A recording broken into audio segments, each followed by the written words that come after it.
Okay, so we are on chapter 2 of I Am David. For a long time, David continued to sit and gaze upon the lovely scenery that lay before him. He knew he had much to do, but just then he was too preoccupied to think about it.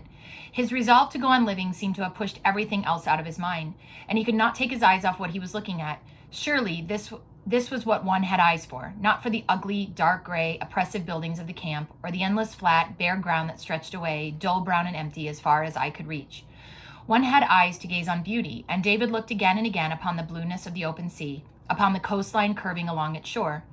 He saw the bright colors of the landscape, its variegated greens intermingled with golden red, fade into one another toward the horizon until everything melted into the blue of sea and sky far away over the mountains. David looked down at his own hand lying in the grass and knew at once what he was going to do first. The grass was green, although summer was far advanced, so there must be water not very far away.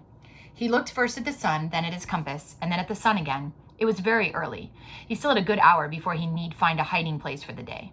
He took hold of his bundle and jumped up, and there was water, a lazy little runnel. I don't know that word. A lazy little runnel, glinting in the sunlight in the midst of a much wider riverbed, which wound among trees and bushes where he could hide if anything came along.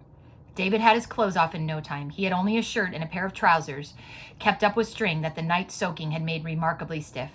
He laid his trousers in the water and put a stone on top to prevent them from floating away. Then he soaked his shirt thoroughly and opened his bundle. He stood there a moment, soap in hand. Sometimes when they first arrived in camp, they were quite white and clean all over with no smell about them. He hardly dared try. Then he made an attempt, beginning with his hands. It worked, almost. David scrubbed away until he was in a sweat. He picked up his shirt to rub himself with, and then he got on much better. He had thought dirt was much more difficult to get off. Then he remembered the sea. Bringing wet through all night must have helped considerably. His head was a bit of a problem, but David would not give up. He was going to get all that dirt off, that reminded him of the camp and smelled of his inmates. He lay right down, dipping his head in the water so that his hair was thoroughly wet, rubbed soap all over it until his arms grew tired, then ducked again and rubbed away with his shirt until his hair no longer felt sticky. He turned cold, but he took no notice. His one thought was to be quite clean. His shirt gradually took on a brighter color, and then he set about his trousers as well. They too became brighter. Finally, he sat down with his knife and whittled away at a twig until he had a sharp point of clean wood. He pricked himself a couple of times in the process, but in the end his nails were clean, toenails included. The sun glistened on a drop of water as it fell from his hand to his knee. David wiped it off, but it left no tide mark. There was no more dirt to rub away. He took a deep breath and shivered. He was David.